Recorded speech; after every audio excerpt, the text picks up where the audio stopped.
Okay, welcome to 1,000 Ways to Be a Champion of Children. I'm Alan Friesen. I'm here with my co-host, Carola Friesen. We are champions for children, aren't we? Yes, we are. Hell yeah. And then I have as my guest, Shelby J. Macleod.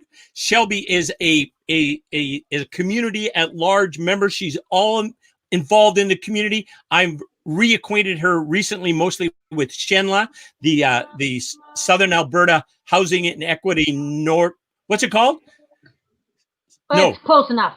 Close enough. Yes. Yeah. So that's where from Shenla is where that Shelby and I have been reacquainted. But Shelby, for decades, has answered the question, do you want to talk to the man in charge or the woman who knows what's going on? Shelby has been and is the woman who knows what's going on. Shelby, you've had quite a history, right? Tell us a little bit about your involvement in our community. Okay, I come from small town Alberta, and when I moved to Lethbridge, 32 miles away, my life did change immeasurably. And I've always been a community person. I've always cared about children. I have 2 children of my own, now adults age 50 and 46.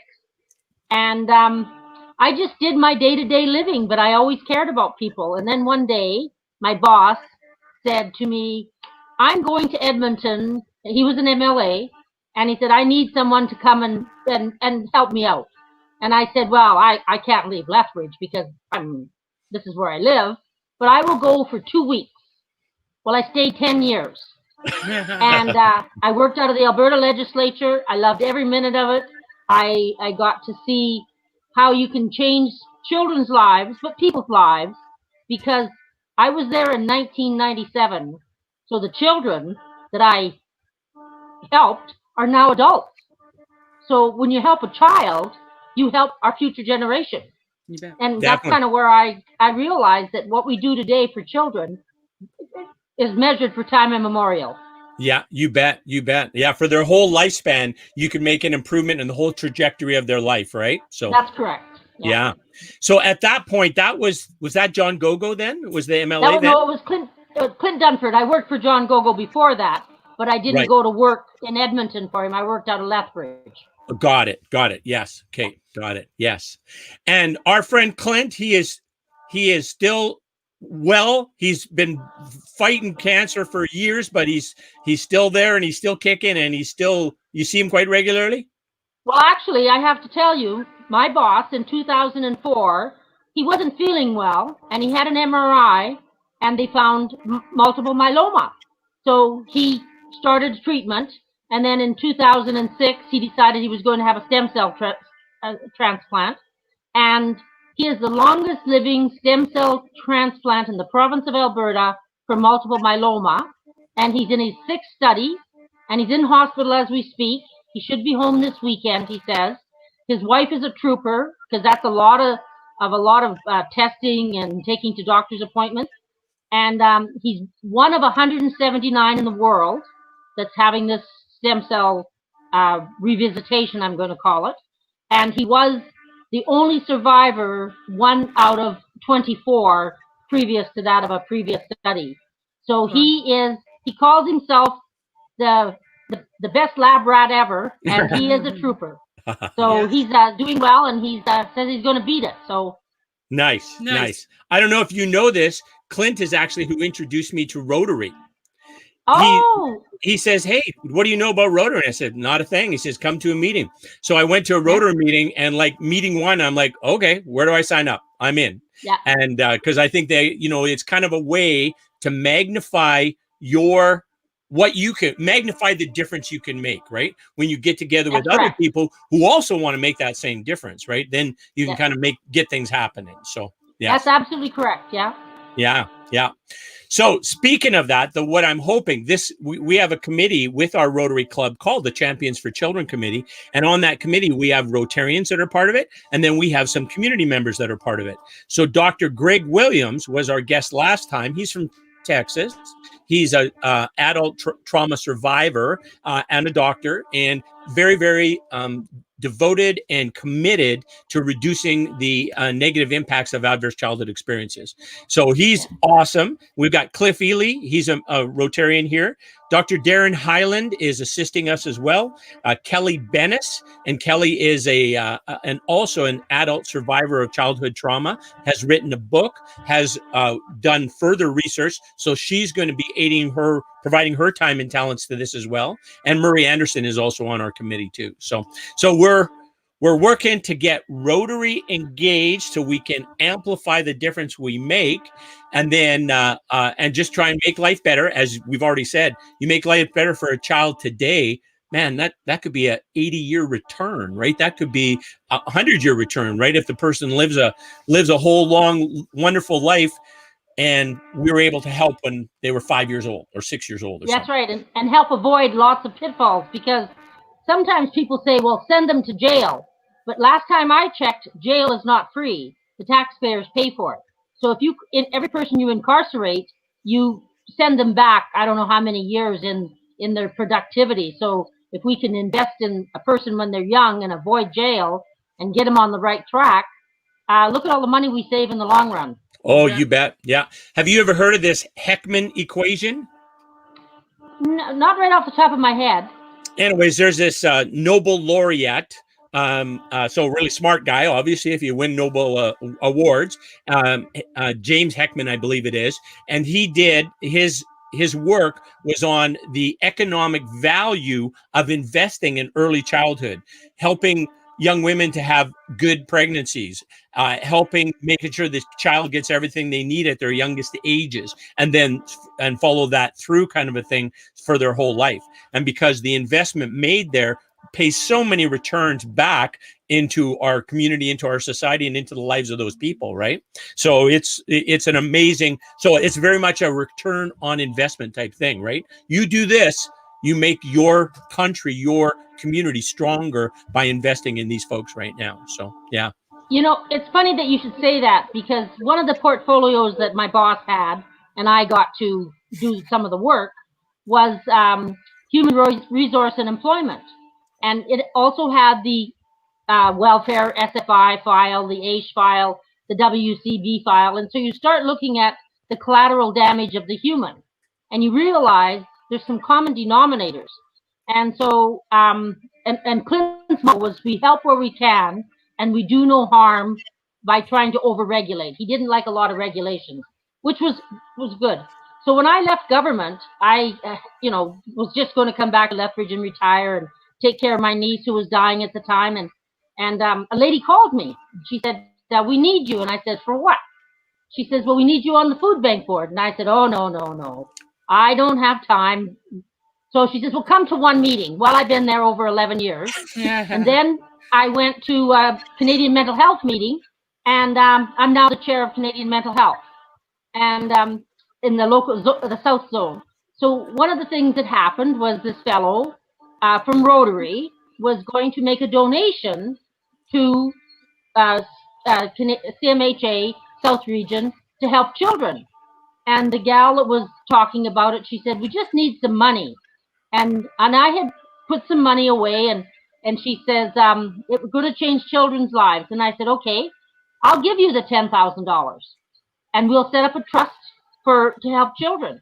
So every year, I don't give it, but it's out of the trust. We give $1,000 to young people who are still in school and who are working on bettering their lives, be it either sobriety or dealing with their issues. And this year, it was a special year. We gave away $2,000. And so when I met these young people, it was motivating. Yeah. I bet. So again, we intersect with Rotary. Yeah. Yes. Yeah, exactly. Yes. No, exactly. And what a great investment, right? You have somebody that maybe is on kind of a little bit of a slippery slope type of a thing, and they get a little bit of encouragement, a little bit of support that moves them along the path, right? And to a better life. And that's amazing, right? So, yeah. Yeah. The one thing that I noted was the young men, they were going to go into either mechanics or building. And I said, perfect, because society will always need builders and always need fixers. We can talk electric cars and we can talk about science, which is really respectful, but somebody's always going to have to fix something. So these young men, they got their mindset on getting more education, going to the college, getting a trade, And I'm really hopeful for them. Yeah, me too.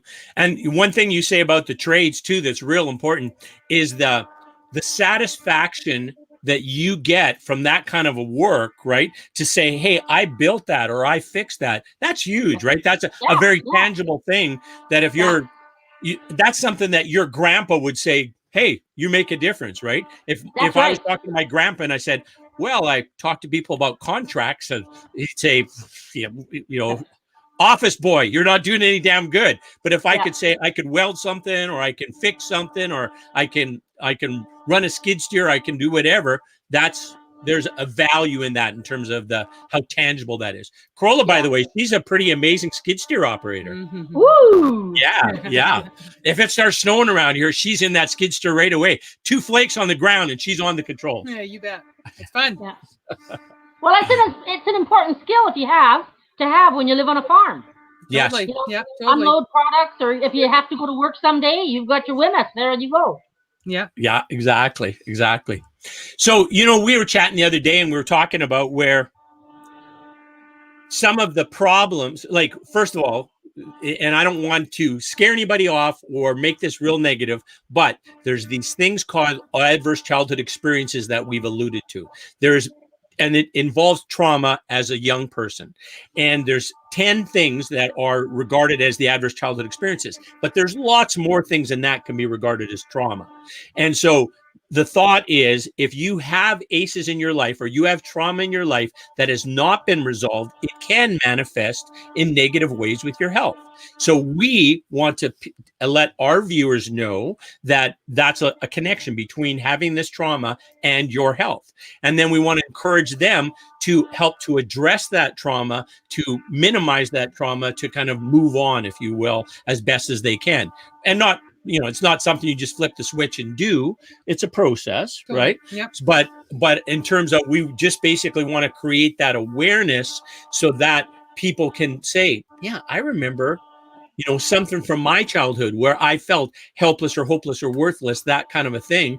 And then knowing that and addressing that will be helpful for that person for the rest of their life, is kind of the thought process, right? Because there's so many books and so much research on the emotional impacts on your health, how trauma that you retain in you manifests in your body, right? The pain, the body keeps it's a real thing, right? So, and it isn't just in your body, right? It's also your relationships, right? It True. affects your relationships. Lots of people have triggers, they get angry or they get sad or, withdrawn, whatever. Yeah. Right? And it affects their relationships too. Affects their relationships and their ability to learn as well, right? Dr. Bruce Bruce Perry says, and this makes sense, if you have a child that's coming in and they've been abused or neglected and they're, haven't eaten and they haven't slept, and are they going to be able to focus on schoolwork? No, they're just like looking for the next thing that's going to kill them, right? And so their ability to learn is like maybe half of their natural capacity, right? So moving those roadblocks out of the way so that they can learn better, have better relationships, have better health. That's kind of what we're trying to get to. So, well, funny that you should mention that, because at the Lethbridge Food Bank, we saw a need to help children be more nourished, have lunches. And it started out kind of simple. And then as it was like a rolling stone, it grew moss. We now do 1,000 lunches twice a week, and we focus on nutrition and food that will nourish the children. And the teachers have seen such a big difference in some of these children, because unfortunately not every child comes to school fed, nor do they have food throughout the day. And and during the pandemic, we were delivering the food to home, and the families were benefiting. Food share is a very important thing. I'm very big on food share, because coming from a big family, somebody always had something, and stew and soup. I'm really big on that. So nourishing people's inner core, you have something for breakfast, it starts your day off right. You bet. Well, you when we were chatting once, I can't remember when, we were talking about the food bank, and you were saying about, if you have tomatoes just sitting out, nobody takes them. But if you put tomatoes in a bag and have here's how you make tomato soup recipe. Then it's a big seller. People want it then, right? So. Yeah, we are trained as human beings to I don't know, it's whether it's the concept of taking something prepackaged and it's okay rather than just sitting in the open. So yeah, humans need to be trained to understand nutritious food versus potato chips. You know, Yeah. you know, because everybody loves potato chips, but they're not very nourishing. No. Yes. So with the food bank, back to the food bank kind of a thing, during COVID times, then you delivered the food to the houses of the kids who were part of the program, is what you did. That's correct. And then that benefited the whole family who might otherwise not really, right? Well, we also delivered extra food to certain families because of the COVID restrictions. But the actual packed lunch, we did that twice a week, or the volunteers did, I should say. We made them and had them prepared, and they came in and we had an alliance with the Victory Christian Church, My City Cares, and I think the LDS Church had a big contingency of volunteers, and they kept the show on the road. Wow. You know, they were great, and they still are great supporters, and delivering to the schools when school's in, and then when school's not in, they deliver to the homes. Nice. Yeah, nice. How do they identify the people to deliver to? Like, is that done through the churches or? No, it's done through the school. Okay. The teachers say Shelby could probably use a lunch. Okay. And so it used to be where the lunch came in a big tray and everybody shared, but because of touching COVID restrictions, we had to go to bag lunches. Right. Very cool. That's good. It's very important. Yeah. Mm-hmm. We were talking the other day about how much wastage there is regarding food too, right? Like, I mean, when we have people in our country and throughout the world who die because of starvation, and then we destroy billions and billions of pounds worth of food every year, it's like, okay, something's wrong with that picture, right? And it's everywhere, right? It's not just us that has a waste issue. So we had a vision. COVID interrupted it, but Interfaith Food Bank has a beautiful commercial kitchen, and we had hoped that this year we'd be able to send people there so that we could take some of the raw elements and make stew, make soup. But because of the gathering restrictions, that's been put on hold until COVID is gone. I'm not sure when that'll be, but we live, hopeful that we'll be able to get COVID under control, and then we'll get back to our gathering normal.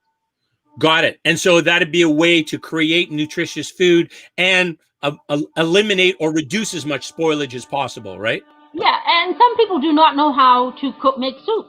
I mean, we think it's an easy thing, but unless you've been trained, or you've watched somebody, or you go on the internet and pay attention, chop the onions, saute, and that's kind of foreign to some folks. Yeah. Yeah, no kidding. They're not used to having all those raw ingredients, right? They usually use a couple cans and put it together, and they've got something kind of. Yeah, and there's nothing wrong with that. Taking cans and put, it's a little high in sodium, but having said that, you can always add extra rice or noodles to kind of delineate the sodium. But yeah, totally. I'm getting really good at a meal. I'm sorry, say that again, Shelby. I missed that. I said it's a way of stretching a meal. Yes, I'm getting real good at chopping onions. We took a food preparation course, and so we got like a menu and everything, and then I'm kind of like the line cook and Crow's like the chef. So it's like I prep stuff, and then then she comes and actually makes it taste good and puts it on a plate. Yeah. I think that's the advent of doing in-home videos and going online and finding videos. There's lots of opportunity to learn. Definitely, there sure is. Definitely, yeah. Yes. So you see, go ahead. What was that, Shelby? I was just going to ask you, did you take an online course or did you just learn from? We took an online coach and we online course, and it had a nutrition coach, Justine Brown from Food Reboot. Yep. And so then she walked you through, they're all plant-based. So plant-based recipes, and then a kind of a menu for a month. And then we would kind of go through and batch make stuff on Sundays. And I learned a lot. Like I learned scat. Yeah. We did it mostly for the menu planning because we have some meals that we already have, but we're not very good at menu planning. And so lots of times I'm out late, and then Al comes in, and then I'll be like, why didn't you start supper? And he's like, because I didn't know what to do. So well, there you go. Yeah, there we go. Yeah. So that's been working pretty good. We've learned a lot with it, and we've also increased how much vegetables we eat. Like we've improved our diet as well. So yeah. And that's important because Definitely. we all need those vegetables to stay healthy for our old age.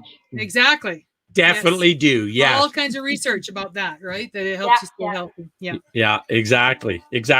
And we're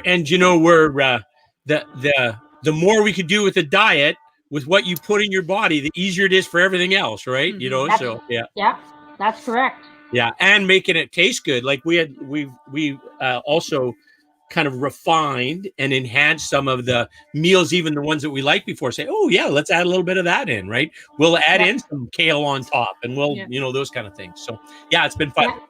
Yeah, and it's good for your soul. Yes. It's good. It's, it's good partnership. It's good everything. There's nothing bad that comes out of cooking unless you be like me, have the heat too high. Well, you can. What's the worst thing? You burn up a couple pots, right? Oops. I tell people I have a graveyard in my backyard of frying pans that were well intended, because I start doing something and I forget that I've left it on high. Oh, and then all of a sudden the smoke detector goes off. Yeah, not fun. It's also quite interesting. We listened to a fella, his name is Zach Bush. He's a doctor from the States, and he talks about the microbiome being so important. And then, I guess even, by Alan and I standing beside each other and talking and stuff, we're sharing microbiome, and you do with other people. But gardening, actually touching the earth is one of the best ways to enhance your microbiome, right? So that's, if you can do something where you're gardening a little bit and then cooking your own vegetables, you're really enhancing your health, right? Agreed. Yeah. We probably had our best garden this year that we've ever had, thanks to Corolla, because it's just like in the past, her dad was a huge gardener, right? And at one point, he planted a garden for us, and we were just supposed to keep it up, and we just ignored it, and then he gave up on us. But anyways, this year we had a pretty good garden and a pretty good return. We did pretty good. Yeah. So in your travels with children and schools and stuff, have you ever heard of them having like either breathing or meditation or quiet time where they're focused on breathing and stuff? Have you ever encountered any of that? I can't say that I have. I know that some people are becoming in tune to that because of COVID, and you hear them talking about it more. It's COVID has taught us a lot of things. It's taught us to slow down, to think a little bit, and don't rush off to just convenience shopping, I guess. Take your children and teach them how to grow a tomato. Right. And you'll see the rewards of, it's planting the seed on how to grow things. Yeah. Definitely. Yeah. And I'm thinking of those, breathing or meditation. I know some people don't like meditation, right? They think of it as woohoo, and really it's just quieting your mind. But it is a really good stress management tool, right? For people either who are traumatized or, in this case of COVID, helping you get through some of your days sometimes, right? Well, in the world of mental health, it's a very big avenue for controlling your stress or reducing it or parking it, whatever language you want to use. And online has been very helpful because you can dial in 24 hours a day and find a yoga or a stress reducer course. Yeah. And families can do it like singular, they can get the kids involved. And you see where families are doing more and more of that. Like the moms doing exercise and the little kids, going along with them. And that's all good. Yeah. It is. Totally. Yeah. Totally. And it creates bonds, if nothing else, right? Yeah. Like, there's a series, a limited series on Netflix right now about meditation, about Headspace one. The Headspace is called, on mindfulness, right? And we only watched one episode, but we're pretty regular meditators anyways, right? So, matter of fact, Corolla taught me something new again. That Corolla, yay! There's this guy that she really likes that she told me about, and he's talking about nasal breathing, how important nasal breathing is. And to me, I never really thought about it. Didn't make much sense, but I tried it and it works way better breathing through your nose and exhaling through your nose. And of course that makes sense because you got all those little cilia or whatever those hairs are in your nose, they're like a filter, right? Yeah. They're made to all the oxygen to come in there, right? And then it's something, I didn't quite get this, but it's something, the ratio of oxygen to carbon dioxide, that you need more carbon dioxide, and breathing with that volume works. So what we all have, surprisingly, carbon dioxide sensors in our necks. And so when you need carbon dioxide in your body to carry the red blood cells, or to release the oxygen into the red blood cells. And so if you're a like if you hyperventilate, and a lot of people are stressed, so they're hyperventilating, then they're not getting enough carbon dioxide. So you can have as much oxygen as you want in your body, but there's no carbon dioxide to help distribute it. So you have to learn to breathe a little bit. Like when you breathe through your nose, you breathe slower than you do when you breathe through your mouth, right? I can, right? Or there's resistance, so it goes a little bit slower. It cleans it, it warms it, it creates nitric oxide, which they give to heart patients, right? So it's it's very enhancing. And by breathing slower, there's a little more carbon dioxide in your body, or you learn to have better resistance to having carbon dioxide in your body, and so then it actually makes your whole body function better. Well, so, I can, being 69 years old, for the first time in my life, I had high blood pressure. And breathing exercise is critical to, and it's not that I get stressed, but I have a ventricle fibrillation, but that's probably deep down, it's probably caused from my years of deadlines and got to get this done, got to get that done, and holding on to it. Anyway, so the breathing is critical. And like our children, you'll hear them say, breathe in, breathe out. And again, that's a tool we can teach our children to cope and to be calm. Yeah, it's a super valuable tool. The way that Corolla explained it to me now, and supplemented by that guy we listened to the other night, is that I see it as kind of like 3 parts to it. 1, in through the nose, out through the nose, slow and quiet. So that I don't know how this works, but if you breathe quietly, somehow it's way more effective. And it's very pleasurable. It feels really good. So then that's the third part. Breathe in as long as it's pleasurable to breathe in, and then exhale as long as it's pleasurable to exhale. And those things about the pleasure being your limits, about being slow and quiet, and deep, and through the nose. You want to make sure you're using your diaphragm too. Yes, because a lot of people shallow breathe, right? So you have to get down into your diaphragm. Yeah, and your diaphragm is like, I don't know, like a foot underneath your rib cage, right? It's like, it's deep. And so when you do deep, it works your whole diaphragm. Basically, it's like amazing in terms of your health, but also your mental health too. Like it just relaxes you. So yeah. Absolutely. It goes back to all the old tenets of Bonnie Pruden and health people that were spoke, I think, in the 50s of how you could be better. And now here it is. It's all trendy again. Well, there's like the guy I took a course through his organization was called Patrick McCune, and he has the Buteyko Clinic and Oxygen Advantage are his 2 things. But there's a guy who's written a really good book. His name is James Nestor, and he's written a book called Breathe, and I'm listening to it on audio, and it's just fabulous. Yeah, it really is good. Yeah. And he's talked about people even with scoliosis being able to help straighten their body just through breathing better. And, people with TB or emphysema, improving their lung function by learning how to breathe better. Like it's, we take it for granted so much, right? Breathing, we just do it, but we don't, because of our stressful lives, we tend to stress breathe. And then that stress breathing is harming us, right? And stress breathing then is really shallow and fast, right? Shallow and fast. Yeah. And it's slow and deep, right? And quiet. Yeah, we need to learn the techniques. Exactly. So where are you taking your breathing courses through, Shelby? Well, I hadn't thought about it.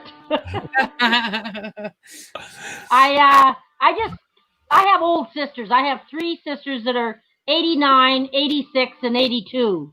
Okay. And I just kind of watch how they behave in their lifestyle, and they're always talking about something. So it's one of those things. And I have a really bad habit. I sleep with my television on, and usually it comes to the station of yoga, So when I wake up, somebody's doing some sort of breathing exercise, and I go, "Oh yeah, that's kind of a good idea." Yeah.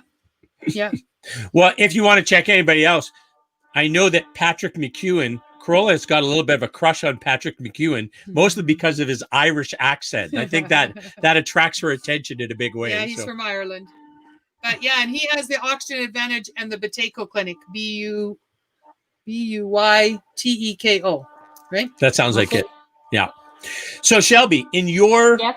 involvement in the community, in your time in the community, if you look back 20 years ago, are we in worse place than we were 20 years ago? I would have to say we're in a faster place. A faster It place. took us, yeah. When I went to Edmonton in 1997, cell phones were a brick, great Right. big honking thing.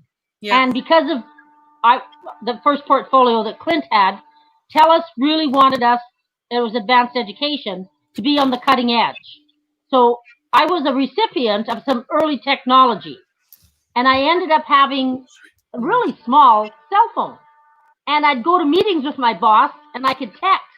And this one guy says to me, "What are you doing?" And I said, "Well, I'm just sending a note." And he says, "What's happening?" And I said, "Well," and it was, so the computer in my hand was probably, in the old days, was a huge computer, but I was doing it from where I sat. So we've come so far. Now we know what everybody's done 12 seconds ago. Yeah. But I really believe some things are better. Some things need improvement. But I think society is on the right track for caring. We just need to tweak a few things. Yeah, I know that when you think about technology, right? We were talking about things you can access on YouTube. You learn courses and you can learn all these wonderful things. It's awesome. But then you get the situation even before COVID where you have 10 people together and there's 10 people looking at their own phone, right?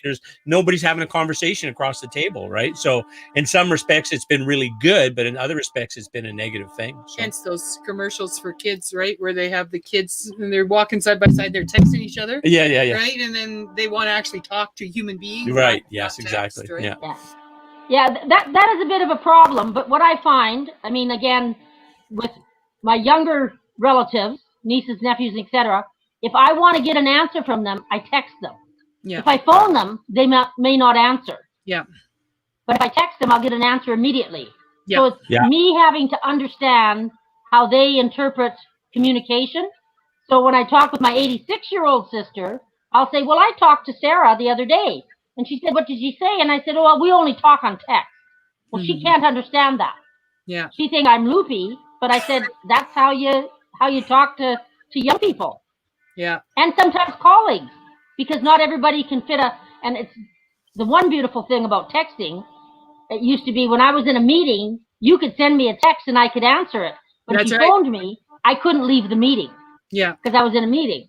So it has its beauties. Children, and they need direction and supervision because they're walking along talking, and the playground is a great place. It should be cell phone free, so kids just enjoy being kids. But it's an interesting dichotomy of how we communicate with each other. Yeah, no kidding. And there's like, in some respect, not in some respect, for sure, the ratio of how many kids are affected by adverse childhood experiences, the numbers on their ACEs ratings, way higher today than back in the day. Now, maybe some of that's reporting, but there's way more of it now than was ever reported in the past. I think it's because we've empowered people to speak. And I remember my mother, she'd be 108 now if she was alive. Anyway, one day they were talking, the elderly, the adults, and they were talking the big C word. And so I was just a dumb kid, and I said, "Well, what's the C word?" And they go, "Oh my God, it's the C word. You can't say it." And I said, "Well, is it a swear word?" They said, "No, it's cancer." And I said, "Why can't you say cancer?" And they said, "Well, if you say cancer, you'll get cancer." And I said, "Oh, baloney." And luckily, we don't have cancer in our family. But mental illness and child abuse was in that same category. And now people, I believe, have been empowered because if you've had a hardship in your life, people like me do not care what happened. I mean, we care what happened, but we are not going to judge you. Right. And so my philosophy, and many people like me, is we need to get you the help to get you well, to make you feel good about yourself, because what happened to you was not your fault. Exactly. So we need to go forward, and we need to fix things as best we can, and we need to nurture the soul and be helpful, and if you can, repair the family. It's not always about taking the children away. It's about what can we do to make this situation better.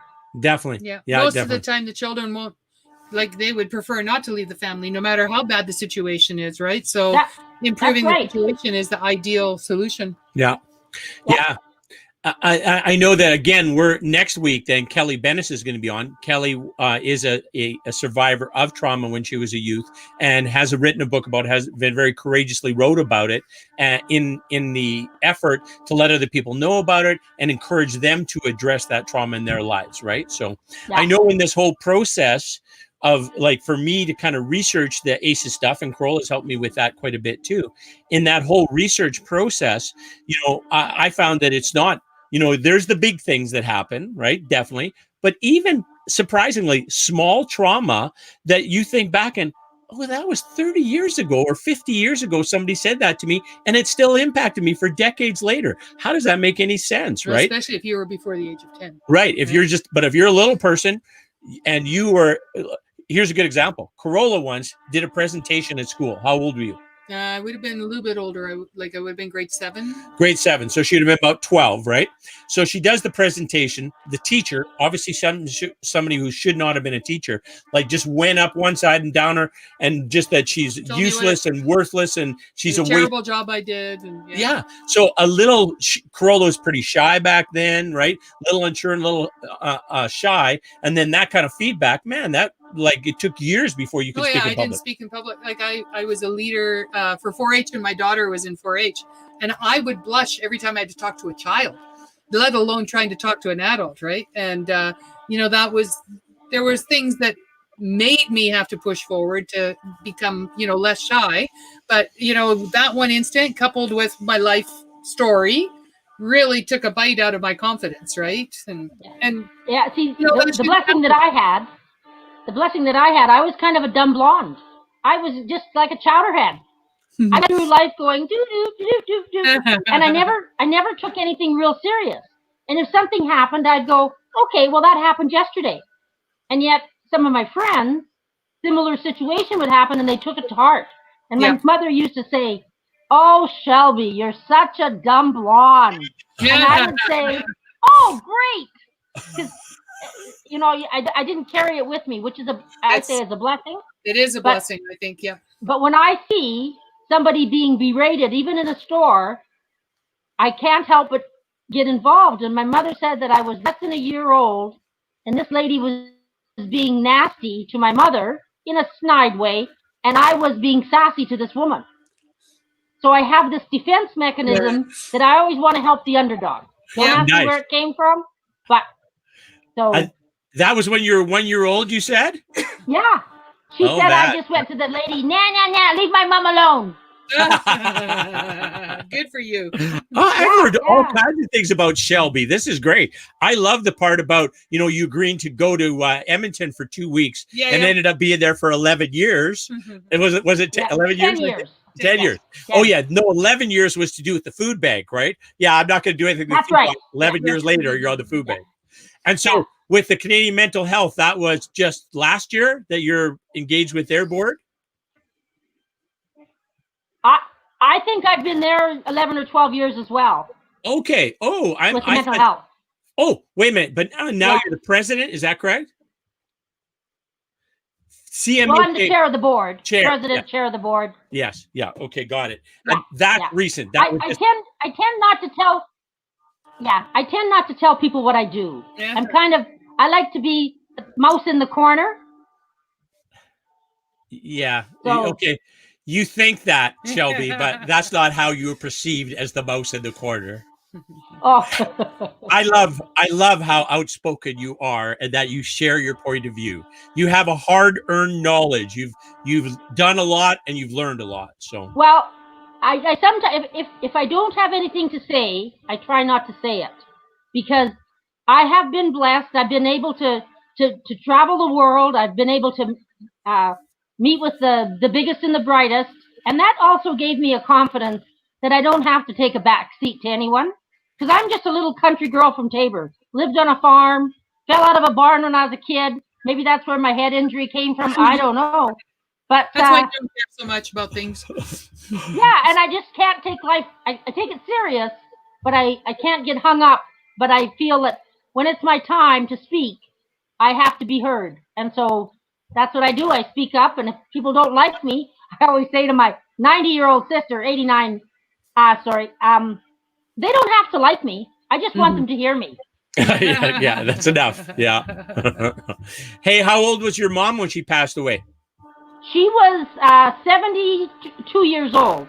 Oh. And she always believed that she would, because, she was born in 1912. And Right. she said, oh, if I live to be 65, it'll be a blessing. And then when she turned 69, we had a party.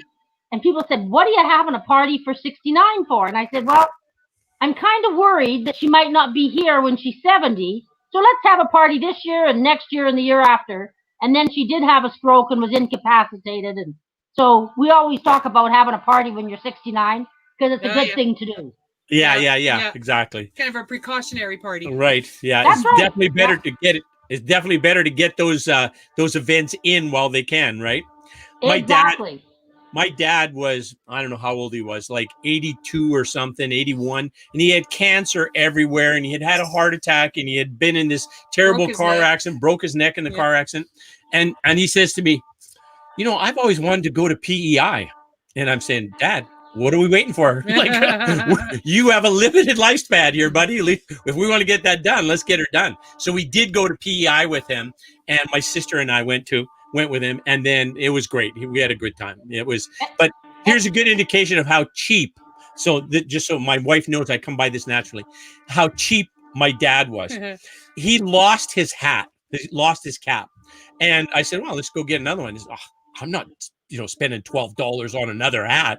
So I'm going down the highway. We're doing that where we go over to take that Confederation Bridge over to PEI, right? Yeah. And I'm going on the highway, and on the other side of the divided highway, I see a hat sitting on the side of the road.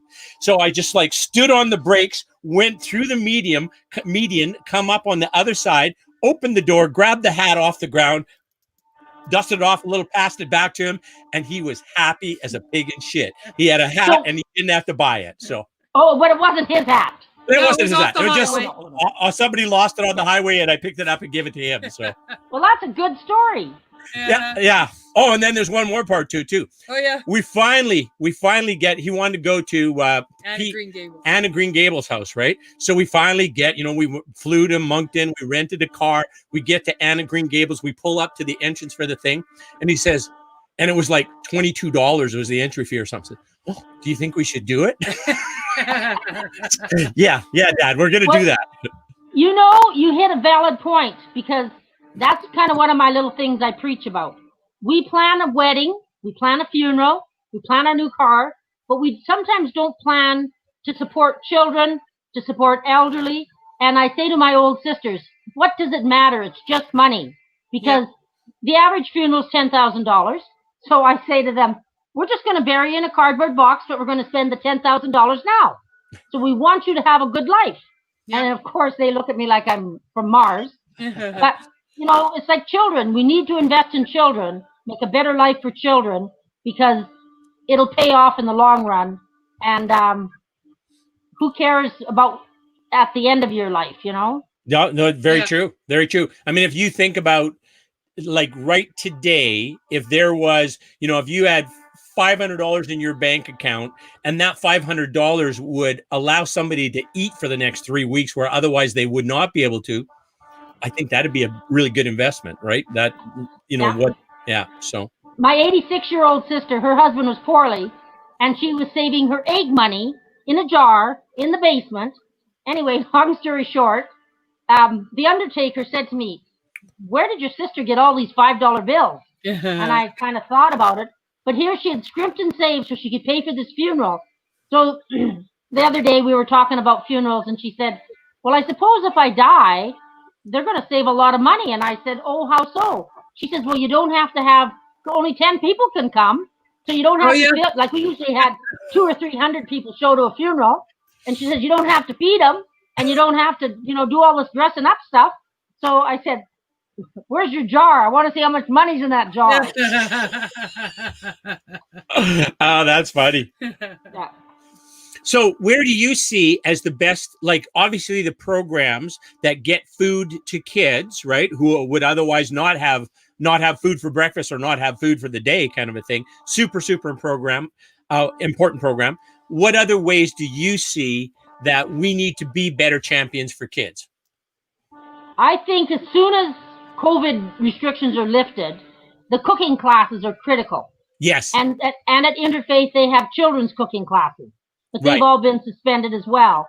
And I think, again, through the internet, I suppose we could now venture into taking the food to the home and having the cooking classes in the home. But when you got children cooking, it's, in the home is a little difficult. Yeah. But I think awareness and collaboration. I'm big on collaboration. Like we should have very little wastage of food in and around Lethbridge. We try to reach out to the rural communities. And I have a saying that if there's anyone that's without food, call me, let me know, we'll get food to you. And now these days they deliver food to the door, like seniors get food packages, all ages. So it's taught us something in how we can support people better, but we just need to know who needs the support. Yeah, no kidding. Yeah, and schools are great. What's that? Schools are great. Schools are great, exactly. Yeah. And that's one thing when kids haven't been able to go to school during lockdowns, and sometimes the food is a problem, but two, they're in the same home as the person who might be abusing them, right? So that's a huge problem. So it is, yes, yeah. And that's where the helplines have been great for children, so that they can share their stories or their trauma and try to get help into the home. Yeah. Yeah. And like further to that, if you're in your circle, I guess this isn't to you, Shelby, but to our viewers, if you have little people in your circle that you can be of any support or inspiration or just kindness to, I think that's really, really valuable. Last week we had Greg Williams on, and he was talking about he was very severely abused as a young person, and his aunt and uncle didn't even know it, but they were his lifeline, right? They were where little Greg went to get a hug and a pat on the head and said, "Hey, we love you and you're a great kid," right? And that that allowed him, or whatever, gave him the strength to be able to deal with the situation he was facing, right? So yeah, that's where Boys and Girls Club and the Y and the agencies, the soccer club, they're so important to wellness in the community. Yes, yeah. I don't know if I probably told you this before, but I during COVID, I had some time on my hands, right? And so I said, well, I'm going to check out what this big brother, big sister thing is like. I'll do it COVID. We'll do it just remotely, right? So I'll commit to like 3 months to do it. So I started it, and we had like about 3 months of the Zoom type calls. And then we had a period of time where we had the in-person calls for, I don't know, probably 3 months, 2 months. Yeah, up till early November or yeah. so. Eh? So anyways, I'm like 100% in. This is fun. I'm really enjoying it. This kid is like I was when I was 13 years old, except for smarter. So that's good news. So, and smarter in that I might have learned some things that I could share with him. He might even listen. I'm thinking maybe so, but we're going to have some fun together. He's very mechanically inclined. And so we fixed stuff around here, and now I'm going to get like charged with child labor or something. But one of his favorite things is driving the riding lawnmower. And I got 2 of them. So I drive one, he drives one, and we go cut grass and weeds. That was just so much fun. Yeah. But it's an on-ranch experience. So you're not going on the public road. That's right. That's no, exactly. No need. There's lots of work right on the farm. Yeah, lots of grass to cut. Yeah. Well, actually, once we're all done here in the summer, we went over to the shooting range and cleaned up a whole bunch of grass and weeds there too. So we were on the machines quite a bit, and it was fun. It was a great activity that we enjoyed. Yeah, and the experience you gave that young man will last him his lifetime. I hope so. Yeah. Like I want to hang around with that kid until he gets tired of hanging around with the old man. So like that, I think that I can make a difference in his life, and I'm going to enjoy doing it. Like I enjoy hanging out with him. So yeah. Yeah.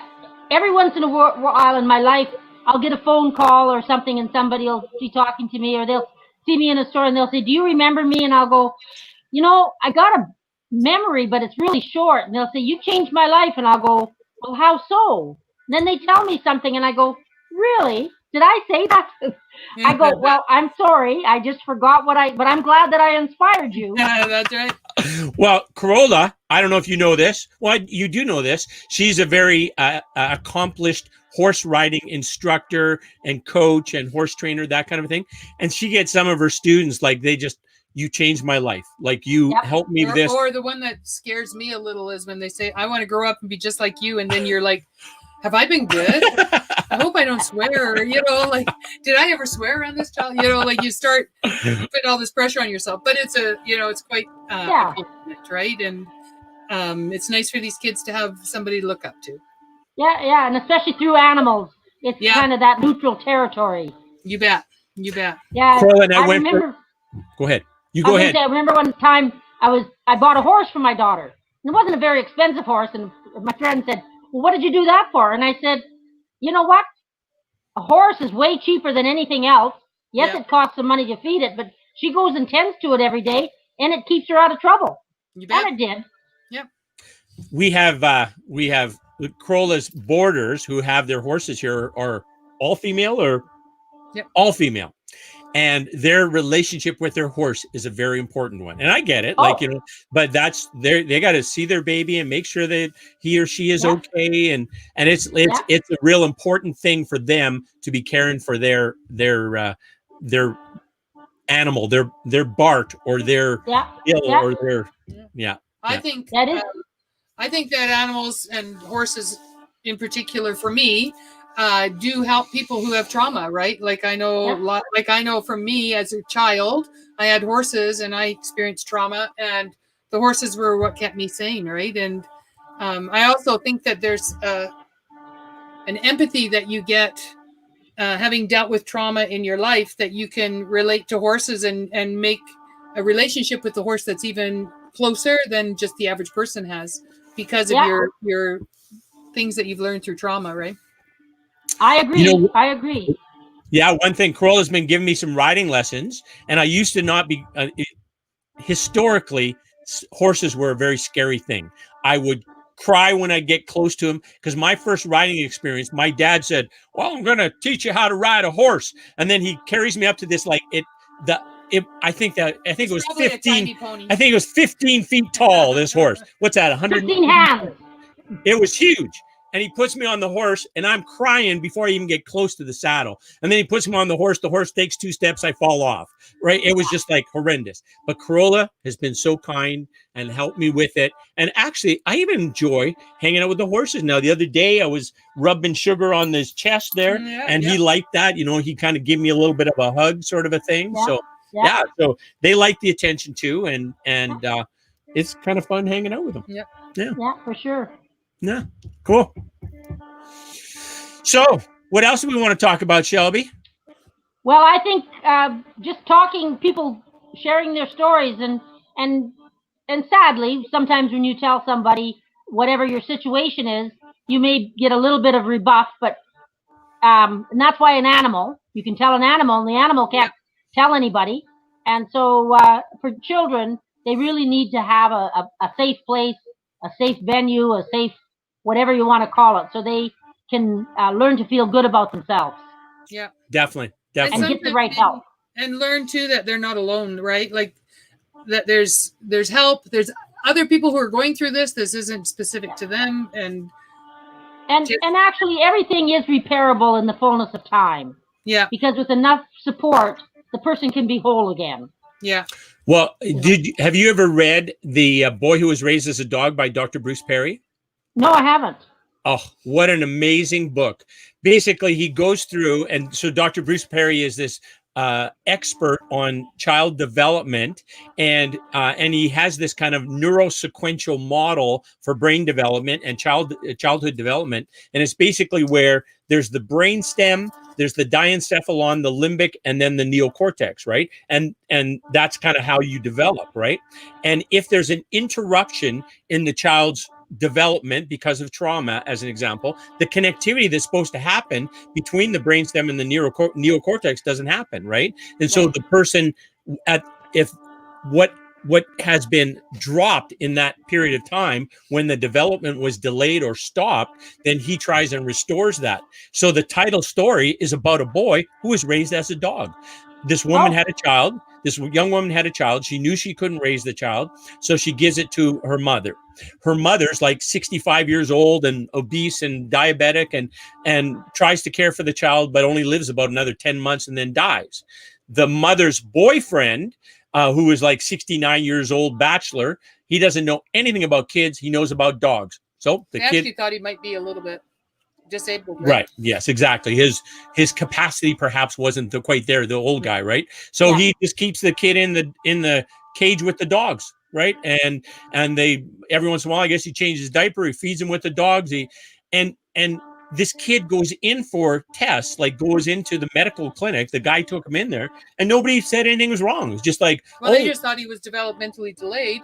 Nobody ever asked what his living conditions were like, right? They just assumed that it was a normal house, and so he never, they never found out until later that he had been living in a cage like a dog.